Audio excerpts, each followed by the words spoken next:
Basketball yesterday over the weekend. The Pacers are a sneaky good team. I know they're facing a banged-up Bucks team without Dame Lillard, but they win. Nuggets in overtime over the Clippers.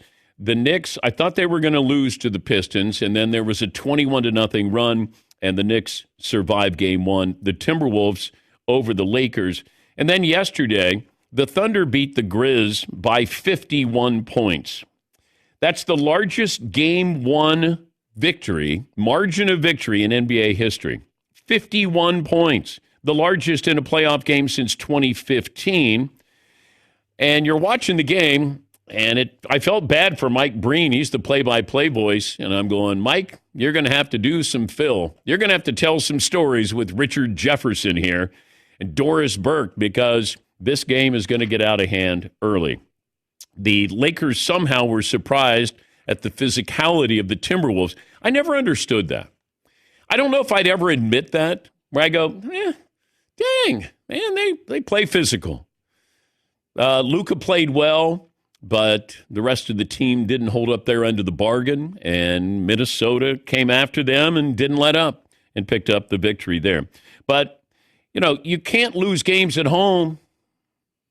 Can't, not first round. Can't. And you can't be surprised at the physicality of a team there, but they were. But Luka did have a respectable game, but, Minnesota had a balanced attack here. Oklahoma City, they're a cute story. They're no longer a cute story. They're a real story. And I think sometimes we get caught up and you go, oh, that team out there in Oklahoma City, oh, look at them. How many wins do they have? They went 68-14. They dominated. You got some other players on that team. I know they're going to have the MVP in Shea. Jalen Williams is a rising star. Chet Holmgren, maybe a future Defensive Player of the Year winner. They got a really good bench. The Thunder, no longer a cute story. They're a problem. They are. They're a real problem. And sometimes you'll see teams, I mentioned this with Houston. Houston lost to Golden State. There are certain teams that go into the playoffs, and it's almost like it's a fact-finding mission. It's like a school trip. You're like, let's go see what that's like. Hey, let's go into the playoffs and see what that's like. And then we can kind of collect our thoughts and then get ready to go into next season. Now, I'm not going to say that they're not going to beat Golden State. I will be surprised if they beat Golden State, only because of Golden State has been there. I mean, if you look at just Steph Curry, Steph has more playoff games than the entire roster. Then you throw in Draymond Green. Then you throw in Jimmy Butler. Then you throw in some of these bench guys. Then you throw in Steve Kerr. It's an incredible advantage for them. And you saw with Steph and playoff Jimmy, they're probably the best tandem in the NBA. And I thought, Luka and LeBron, the way they were playing at the end of the regular season, and I would probably still side with them, but probably the general consensus is Steph and playoff Jimmy, the best tandem. But the Cavs rolled. They beat the Heat, but the Warriors beating the Rockets. I'm not surprised at that at all. It's just different basketball. And there's certain teams, Oklahoma City, they were on a fact-finding mission last year. Then all of a sudden you go, okay, what did we learn?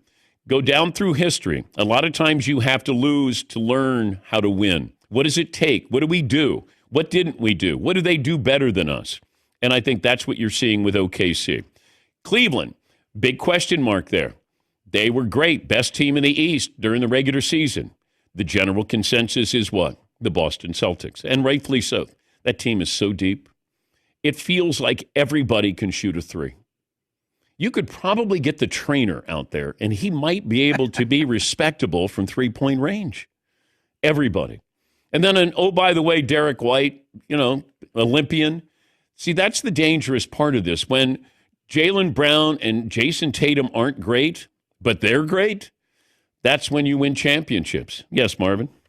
Have we ever disrespected a team like the Boston Celtics? And I don't mean that purposefully, but we didn't talk about them at all season long, and they were the defending champs with the best starting five in the NBA. But it might be a compliment that we've just taken them for granted, that there's certain players and certain teams that they get elevated, and then we go, okay, we've told that story now, let's move on. Because that's really, we're in the storytelling business. What's the story you're telling about the Celtics this year? Man can, if the good Rod, deep Ross, how about Peyton Pritchard? I mean, we run out of ways to describe somebody. And a lot of these teams, you don't look at where they are in the playoff seedings. The same thing with San Antonio. People would get caught up in, oh, man, are you going to be the number one seed and have home court advantage? Spurs didn't care. They were like, we use the regular season to get ready for the postseason. Certain teams are like, we use the regular season to make the postseason. Boston uses the regular season, just like the Patriots. Like they use the first 3 or 4 games of the regular season for their training camp. Like, this is our preseason. And then they use the regular season to get ready for the postseason. And that's, a compliment to them. All righty. Seaton's not here today, so I'm guessing, Todd, are you doing the poll question? I do have the odds to win the NBA championship. OKC is your favorite, then it's the Celtics, and then a distant third, the Cavs. A really distant fourth is the Warriors, and then even further down the list is the Lakers.